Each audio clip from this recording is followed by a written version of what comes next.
S'acaba l'estiu i el districte de Sants-Montjuïc comença el nou curs amb algunes assignatures pendents. A l'Infobarris d'aquesta setmana coneixerem quines són i farem un repàs de les iniciatives que es posaran en marxa durant els propers mesos. Comencem. El nou curs comença amb una notícia pels veïns de Sants Badal.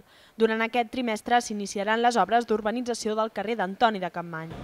Una altra notícia esperada és la dels treballs de remodelació del Mercat de Sants, que s'han d'acabar a finals d'any.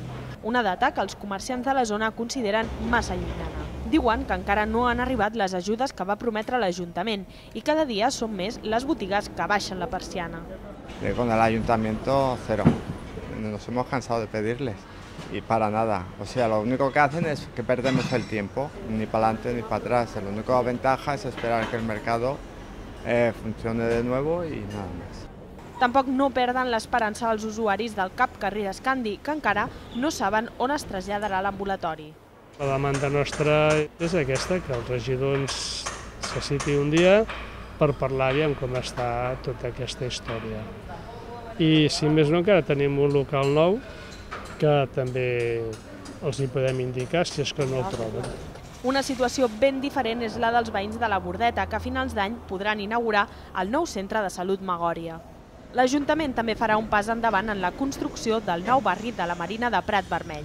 Abans que acabi el 2013, els veïns afectats pel pla urbanístic hauran d'abandonar les cases on han viscut tota la vida, però no tothom ho farà de la mateixa manera. No hi ha una lògica comparativa amb el que tu tens i el que et volen donar. M'entens? Llavors, estem en judici i veurem aviam com sortirà la cosa. L'Ajuntament també té feina pendent a la muntanya de Montjuïc. Aquesta tardor haurà de parlar amb la resta de grups municipals per l'aprovació inicial del nou Pla General Metropolità que afecta la muntanya. Els veïns de la zona ja van presentar les al·legacions i ara només els queda esperar per veure si les aproven.